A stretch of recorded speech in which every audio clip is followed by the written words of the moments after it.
This is an extract from The Mower's Song by Andrew Marvell. My mind was once the true survey of all these meadows fresh and gay, and in the greenness of the grass did see its hopes as in a glass. When Juliana came, and she, what I do to the grass, does to my thoughts and me.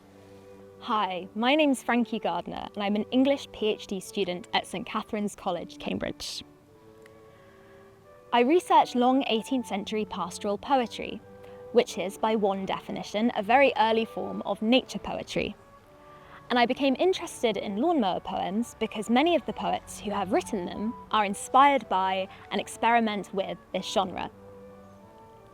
I wanted to research lawnmower poems because these poems examine how people interact with the natural world and how they perceive their relationship to it. And these poems also consider the interaction between nature and technology or machines, and have some really fascinating things to say about this. Poets have written about lawnmowers in lots of different ways and for lots of different reasons. The microgenre of lawnmower poetry is captivated by the lawnmower's mundanity and endless suggestiveness, often at the same time. It tackles themes such as violence, childhood, mortality, masculinity, and the quotidian.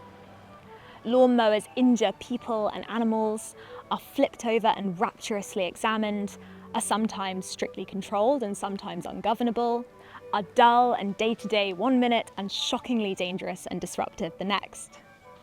A love of lawnmowers is even held up as a substitute for a love of hard drugs in Mark Waldron's comic poem, I Wish I Loved Lawnmowers.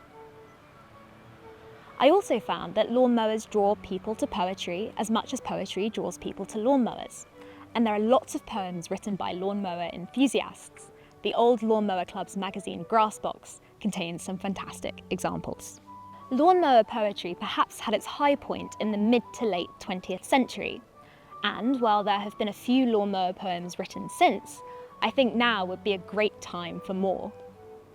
During the pandemic, the final lines of Philip Larkin's The Mower, "We should be kind while there is still time," were frequently shared online.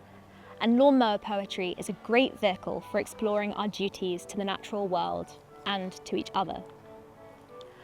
I think it might also be an interesting time for more lawnmower poems because they might incorporate and reflect the sentiments of the growing anti-lawn movement, which by extension is, I suppose, an anti-lawnmower movement. We've seen Plant Life start the No Mow May campaign, for instance, which asks lawn owners not to mow their lawns for a month and to leave them to grow wild, as it's good for wildlife.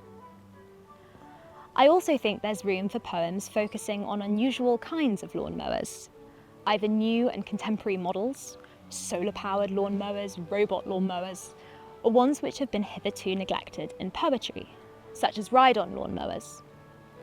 There were even camel-pulled lawnmowers in the early 20th century, so there are lots to choose from. There's a tradition of mower poetry dating back hundreds of years. Most lawnmower poets hark back to, sometimes parodically, the early modern tradition of mower poetry, in which the mowing would have been done with a scythe rather than a lawnmower.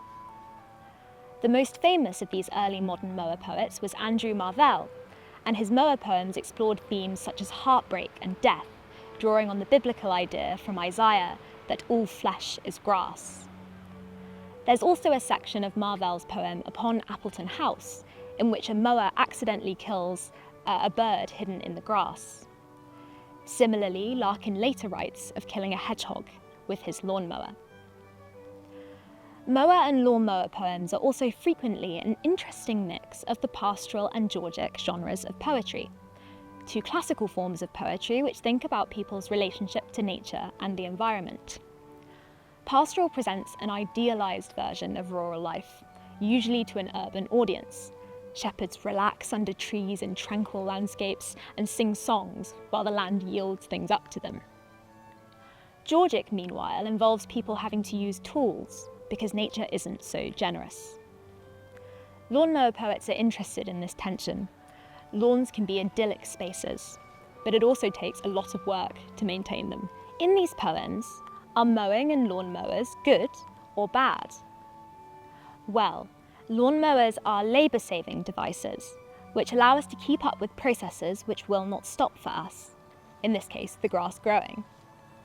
Using a labour-saving device makes a task easier and quicker, but can also lead to brutal accidents, like the death of the hedgehog in Larkin's mower poem. Marvell in Upon Appleton House is also interested in mowing as a necessary activity. There is a sense that it is done to keep up with natural and seasonal cycles, but it can also lead to collateral damage. Guilt is therefore at the heart of many mower and lawnmower poems, but this doesn't mean it's implied that the speakers and characters will cast aside their scythes or power down their lawnmowers forever. However, for lawnmower poets, the insensitivity of a lawnmower, which chugs along unthinkingly, can highlight our capacity for sensitivity. There's even a lawnmower poem written for children by Amos R. Wells, which is told from the perspective of a lawnmower, so that an audience can think about human morality in relation to the morality of the machine. Lawnmowers are often associated with positive childhood memories of fathers in the garden, and the lawn can be a nostalgic space for British poets. Andrew Motion wrote a moving elegy for his father, the mower, centred around the activity of mowing it. But Michael Laskey's The Lawnmower depicts the machine quite differently. The father in this poem is so focused on mowing in neat lines that he misses out on the wonderful messiness of life with his children. What links does Cambridge have to all this?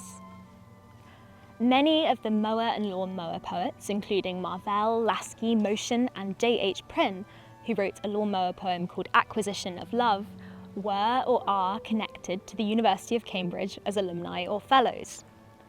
The university has some of the most famous and well-manicured lawns in Britain. I'm standing on one right now in the main court of St Catherine's College, mowed with an electric mower as part of the college's net zero plans. There are usually strict rules about who can and cannot walk on these lawns. Often only fellows at the college are permitted. King's College lawn in particular has been the subject of much discussion in recent years. In 2020, a section of the lawn became a wildflower meadow. It was the first time it hadn't been mown since 1772. It is now mowed with Shire horses. This is an extract from Upon Appleton House by Andrew Marvell. No scene that turns with engine strange does oftener than these meadows change.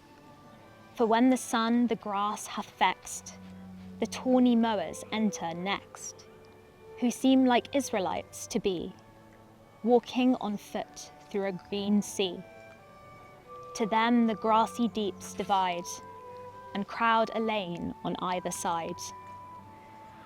With whistling scythe and elbow strong, these massacre the grass along, while one unknowing carves the rail, whose yet unfeathered quills her fail. The edge all bloody from its breast he draws and does his stroke detest, fearing the flesh untimely mowed, to him a fate as black forebode.